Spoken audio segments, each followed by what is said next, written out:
Assalamualaikum warahmatullahi wabarakatuh. Selamat pagi anak-anak ustazah semuanya. Bagaimana kabar anak-anak ustazah pada pagi hari ini? Semoga anak-anak ustazah dalam keadaan sehat dan tetap semangat untuk mengikuti pembelajaran kita pada pagi hari ini. Baiklah anak-anak ustazah, sebelum kita memulai pembelajaran kita pada pagi hari ini, alangkah baiknya antum kerjakan dulu amalan yaumi antum. Setelah itu baru antum kerjakan pembelajaran kita pada pagi hari ini.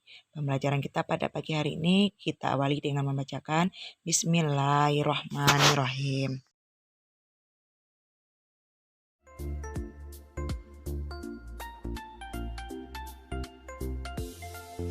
Hari ini kita akan belajar tematik. Tema 4, sehat itu penting. Subtema 2, gangguan kesehatan pada organ peredaran darah, muatan IPS. Dalam muatan IPS, kita akan mempelajari mengenai interaksi sosial dalam pembangunan sosial budaya.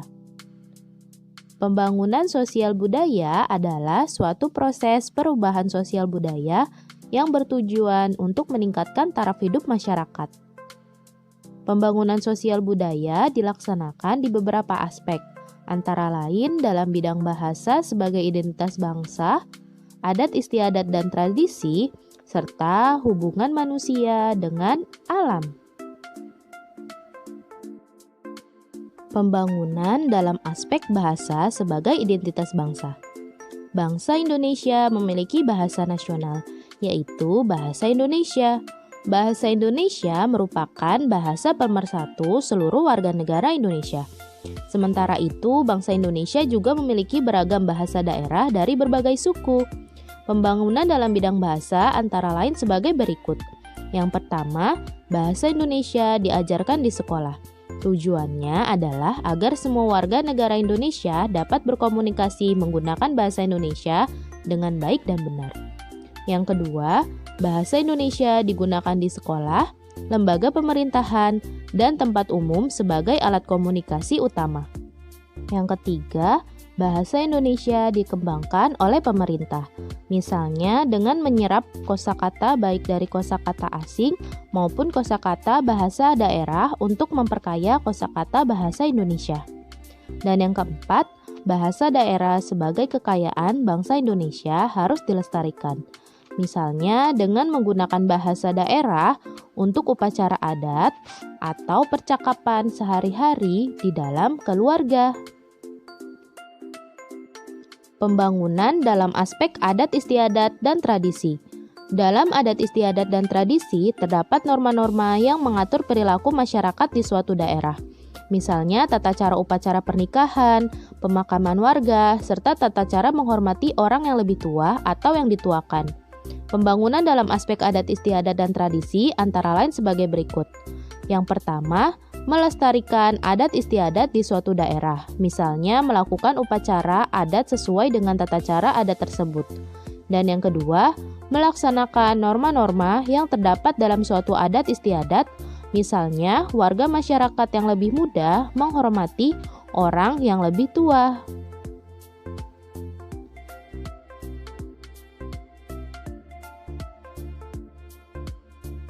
Pembangunan dalam aspek interaksi dengan alam.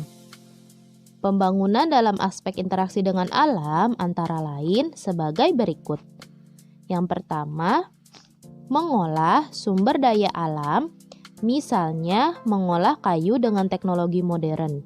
Manusia yang memanfaatkan kayu harus ikut melestarikan, misalnya dengan melakukan penanaman kembali tanaman di lahan yang diambil pohonnya.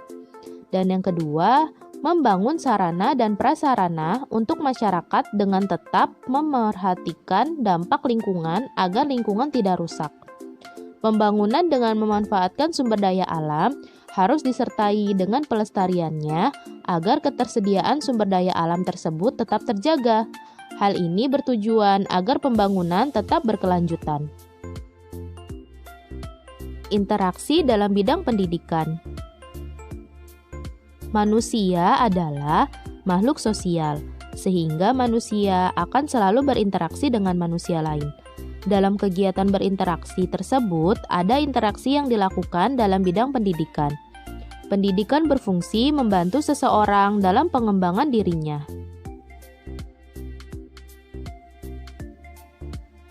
Ada 3 macam jalur pendidikan yang dapat ditempuh, antara lain sebagai berikut.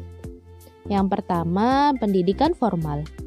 Pendidikan formal yaitu jalur pendidikan yang terstruktur dan berjenjang, dimulai dari TK, SD, SMP, SMA, dan perguruan tinggi. Dan yang kedua, pendidikan nonformal. Pendidikan nonformal yaitu jalur pendidikan yang bertujuan untuk melengkapi pendidikan formal. Contohnya PAUD, kursus musik, kursus menari, dan bimbingan belajar. Dan yang ketiga, pendidikan informal. Pendidikan informal yaitu jalur pendidikan di lingkungan keluarga dan lingkungan yang berbentuk kegiatan belajar secara mandiri. Contohnya, pendidikan dalam keluarga. Interaksi dalam bidang pendidikan. Ada 4 macam interaksi dalam bidang pendidikan, antara lain sebagai berikut. Yang pertama, interaksi siswa dengan siswa. Contohnya, Dedi dan Jonas yang sedang berdiskusi mengenai materi pelajaran yang disampaikan oleh guru. Yang kedua, interaksi siswa dengan guru. Misalnya, guru menjawab pertanyaan yang diajukan oleh siswa, ataupun sebaliknya. Dan yang ketiga, interaksi siswa dengan sumber belajar. Wujud interaksi antara siswa dan sumber belajar dapat bermacam-macam.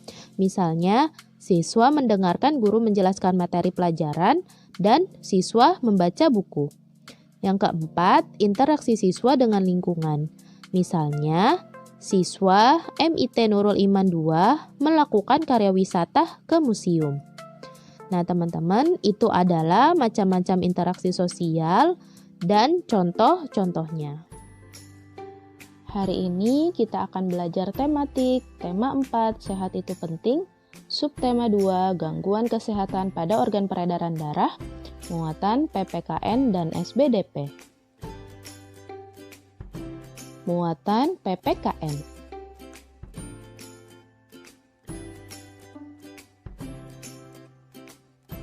Tanggung jawab sebagai warga masyarakat di lingkungan.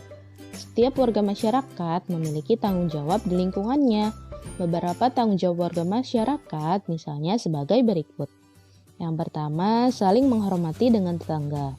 Yang kedua, menjaga kebersihan dan keamanan lingkungan. Yang ketiga, menolong tetangga yang kesulitan. Dan yang keempat, berperan aktif dalam pengambilan keputusan.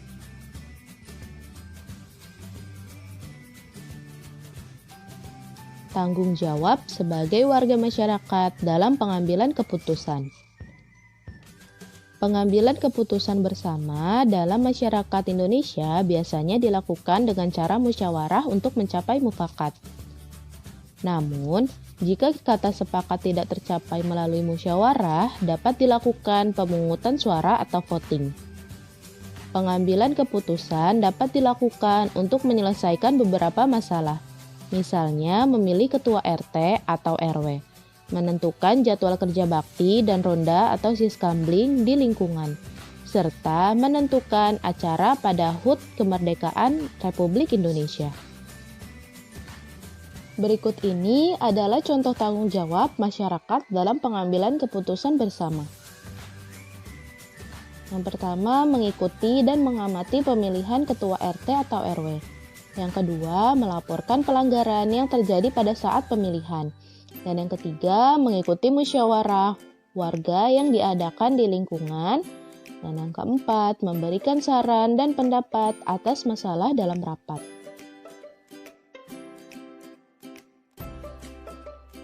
Sebagai seorang siswa, kamu memang belum memiliki hak dalam pengambilan keputusan di lingkungan RT atau RW. Namun, kamu dapat turut berperan aktif, misalnya sebagai berikut. Yang pertama, bergotong royong menyiapkan tempat musyawarah. Yang kedua, mengamati jalannya pengambilan keputusan. Dan yang ketiga, membantu menyiapkan makanan dan minuman dalam kegiatan musyawarah. Tanggung jawab siswa di lingkungan sekolah. Selain di masyarakat, sebagai siswa, kamu juga memiliki tanggung jawab di sekolah. Berikut adalah contoh tanggung jawab siswa di sekolah. Yang pertama, belajar dengan tekun. Yang kedua, menjaga kebersihan sekolah, misalnya dengan membuang sampah pada tempatnya dan melaksanakan piket. Yang ketiga, mengikuti acara di sekolah, misalnya upacara bendera atau lomba antar kelas. Dan yang keempat, berperan serta dalam pemilihan ketua kelas.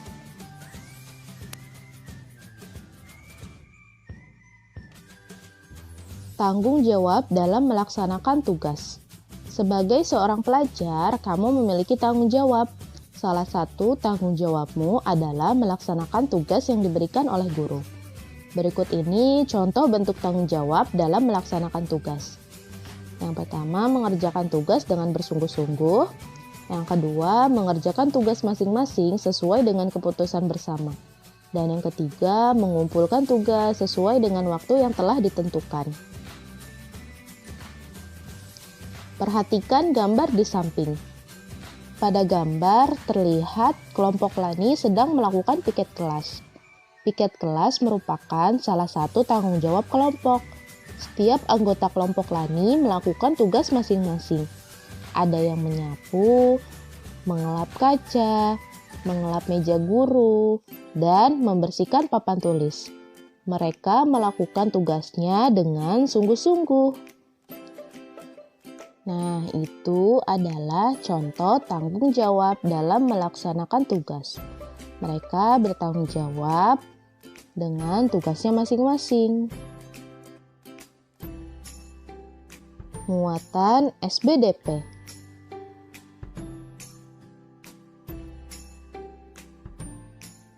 Properti, tata rias, dan busana dalam tari kreasi daerah.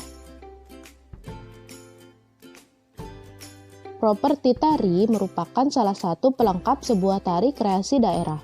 Properti yang digunakan dalam tarian menyesuaikan tema dari yang dibawakan. Properti tari berfungsi untuk membantu menegaskan makna dalam tari dan membuat tarian lebih menarik. Selain properti tari, dalam pementasan tari memerlukan tata rias dan busana yang sesuai dengan tema tarian. Tata rias berfungsi memperindah penampilan dan memperjelas tema tarian. Busana dalam tarian juga disesuaikan dengan tema tarian. Busana tari biasanya berwarna mencolok dan berwarna-warni. Berikut ini beberapa contoh properti tari yang digunakan pada tari kreasi daerah. Yang pertama, properti kuda lumping pada tari kuda lumping beserta tata rias dan busananya. Yang kedua, properti kipas pada tari legong beserta tata rias dan busananya. Dan yang ketiga, properti topeng dan bulu merak pada tari reog beserta tata rias dan busananya. Jenis-jenis pola lantai dalam tari. Pola lantai adalah garis yang dilalui oleh para penari saat memperagakan gerakan-gerakan tari. Pola lantai dibuat untuk memperindah pertunjukan karya tari. Ada dua macam pola lantai utama, yaitu pola lantai lurus dan lengkung. Dari pola lantai lurus dapat dikembangkan menjadi berbagai pola lantai. Misalnya pola lantai lurus ke samping, lurus ke depan, diagonal, dan zigzag. Pola lantai lengkung dapat dikembangkan menjadi pola lantai lengkung ke depan, lengkung ke belakang, dan lingkaran.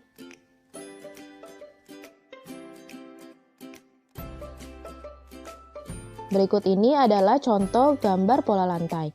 Yang pertama ada pola lantai lurus yang dikembangkan menjadi pola lantai lurus ke samping, pola lantai lurus ke depan, pola lantai diagonal, dan pola lantai zigzag. Dan yang kedua ada gambar pola lantai lengkung yang dikembangkan menjadi pola lantai lingkaran, pola lantai lengkung ke belakang, dan pola lantai lengkung ke depan.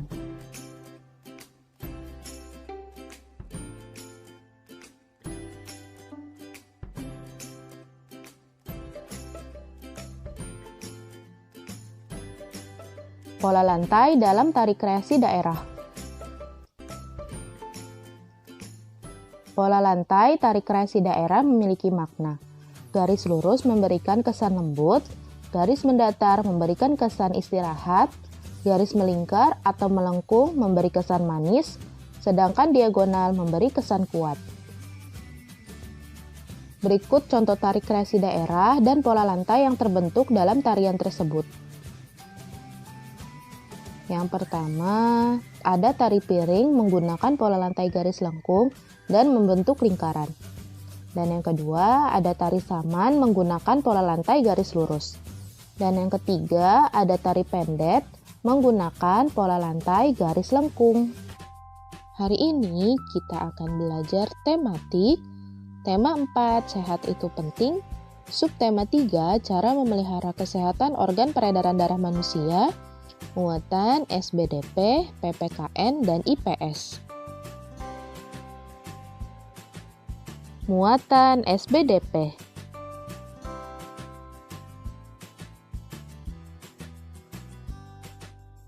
Gambar cerita. Gambar cerita adalah gambar yang terdapat pada sebuah karya tulisan. Fungsi gambar cerita yaitu untuk memperjelas, menegaskan, dan memperindah suatu cerita. Satu gambar cerita hanya menceritakan salah satu adegan atau bagian sebuah cerita. Untuk menggambarkan suasana dalam cerita, perlu adanya objek gambar. Objek gambar tersebut meliputi manusia, hewan, tumbuhan, atau benda. Langkah-langkah membuat gambar cerita adalah sebagai berikut. Yang pertama, menentukan ide atau gagasan. Ide atau gagasan meliputi tema dari cerita, tokoh, karakter tokoh cerita, suasana, dan latar cerita tersebut. Yang kedua, membuat sketsa. Sketsa adalah rancangan gambar. Sketsa dibuat menggunakan pensil. Yang ketiga adalah mewarnai.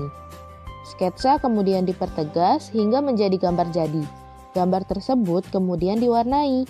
Pewarnaan dilakukan agar gambar lebih indah dan menarik. Alat untuk mewarnai antara lain pensil warna, krayon, spidol, cat air, atau cat minyak. Merancang gambar cerita. Sebelum membuat gambar, kita harus terlebih dahulu menentukan tema. Jika tema sudah ditentukan, kita dapat dengan mudah menentukan alur cerita. Agar dapat melakukannya, coba ingat kembali langkah-langkah membuat gambar cerita. Perhatikan contoh berikut. Di sini ada sebuah gambar. Gambar tersebut bertema akibat tidak berhati-hati saat bersepeda. Tokoh dalam cerita, Benny memiliki sifat kurang hati-hati dan Dedi memiliki sifat penolong. Alur cerita, yang pertama, Benny tidak berhati-hati saat mengendarai sepeda. Sepeda Benny menabrak batu yang ada di jalan, kemudian Benny terjatuh dari sepeda. Dedi yang ada di dekat Benny segera menolong Benny. Gambar yang sesuai dengan cerita tersebut dapat dilihat pada gambar di samping.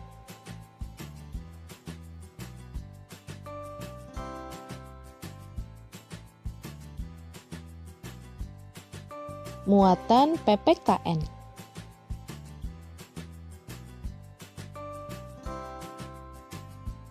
Manfaat gotong royong sebagai bentuk tanggung jawab warga masyarakat. Gotong royong adalah bekerja bersama-sama untuk mencapai suatu hasil yang diinginkan bersama. Gotong royong menjadi ciri khas bangsa Indonesia sejak dahulu. Masyarakat Indonesia menerapkan gotong royong dalam berbagai kegiatan. Gotong royong adalah budaya yang harus kita lestarikan. Budaya gotong royong dapat mempererat persatuan antar warga.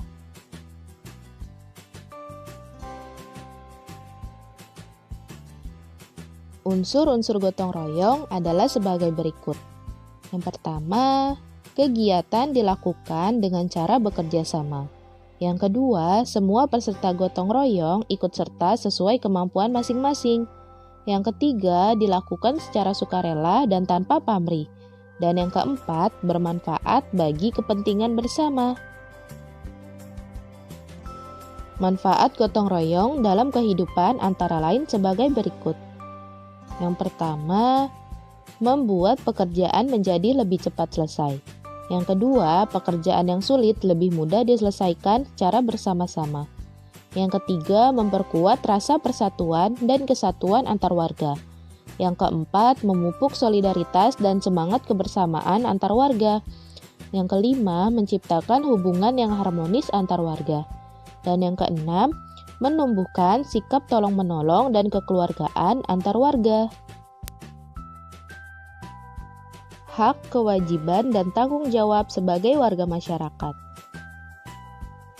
Hak sebagai warga masyarakat merupakan sesuatu yang diperoleh seseorang sesuai dengan kedudukannya sebagai warga masyarakat. Kewajiban sebagai warga masyarakat merupakan hal yang harus dilakukan dengan penuh rasa tanggung jawab, berkaitan dengan kedudukan dan perannya di masyarakat. Contoh hak sebagai warga masyarakat adalah sebagai berikut. Yang pertama, menikmati lingkungan yang bersih dan sehat. Yang kedua, mendapatkan jaminan keamanan. Yang ketiga, mengikuti kegiatan yang diselenggarakan di lingkungan sekitar. Yang keempat, menyampaikan pendapat atau saran dalam diskusi dengan warga sekitar. Dan yang kelima, mencalonkan diri sebagai ketua RT.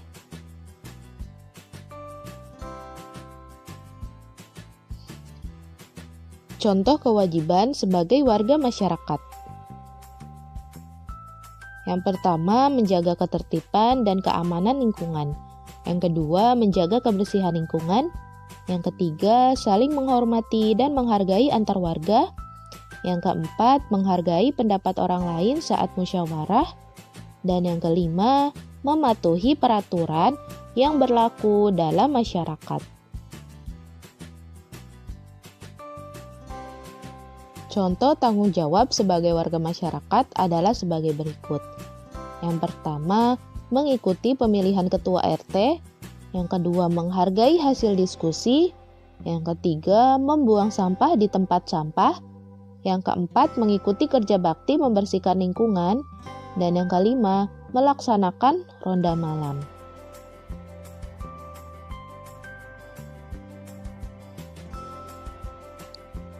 Akibat tidak adanya penerapan tanggung jawab dalam masyarakat. Setiap warga masyarakat memiliki tanggung jawab sesuai dengan perannya. Jika tanggung jawab tersebut tidak dilaksanakan dengan baik, maka dapat menimbulkan masalah. Sebagai contoh, lingkungan yang bersih dan sehat adalah hak seluruh warga. Oleh karena itu, warga bertanggung jawab menjaga kebersihan dan keindahan lingkungan. Contoh sikap tidak bertanggung jawab adalah membuang sampah sembarangan. Sampah yang berserakan membuat lingkungan menjadi kotor dan dapat menyebabkan banjir. Lingkungan yang kotor dapat menjadi sumber penyakit. Banjir dapat merusak lingkungan dan menimbulkan kerugian. Maka dari itu, kita harus membuang sampah di tempat sampah. Karena itu merupakan tanggung jawab kita dalam menjaga lingkungan. Akibat lain yang disebabkan oleh sikap tidak bertanggung jawab adalah tercemarnya udara. Misalnya, jika warga membakar tumpukan sampah, pembakaran sampah di sekitar permukiman dapat mengganggu kenyamanan warga. Pembakaran sampah menghasilkan asap yang kotor. Asap kotor tersebut mencemari udara sekitar, sehingga kualitas udara bersih menjadi berkurang. Maka dari itu, kita tidak boleh membakar sampah sembarangan di lingkungan masyarakat, karena dapat mengganggu kenyamanan warga sekitar. Muatan IPS.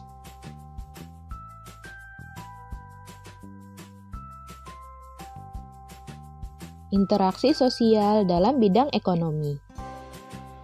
Setiap manusia memerlukan orang lain untuk memenuhi kebutuhan hidupnya. Oleh karena itu, manusia saling berinteraksi satu sama lain. Salah satu kebutuhan manusia adalah di bidang ekonomi. Kebutuhan ekonomi merupakan kebutuhan dasar setiap manusia. Kebutuhan ekonomi meliputi pemenuhan sandang, pangan, dan papan. Kebutuhan sandang adalah kebutuhan akan pakaian. Kebutuhan pangan adalah kebutuhan akan makanan, dan kebutuhan papan adalah kebutuhan akan tempat tinggal. Setiap manusia berusaha untuk memenuhi kebutuhan tersebut. Dengan saling berinteraksi, manusia akan lebih mudah untuk dapat memenuhi berbagai macam kebutuhan hidupnya. Contoh interaksi sosial dalam bidang ekonomi, yaitu transaksi jual beli dengan pedagang di pasar. Pasar merupakan salah satu tempat terjadinya interaksi di bidang ekonomi. Kamu dapat menemukan interaksi ekonomi di pasar ataupun di tempat-tempat lain yang mempertemukan penjual dan pembeli. Selain transaksi kebutuhan barang, transaksi kebutuhan jasa juga termasuk interaksi ekonomi. Sebagai contoh, kebutuhan jasa di bidang kesehatan, transportasi, dan pelayanan masyarakat.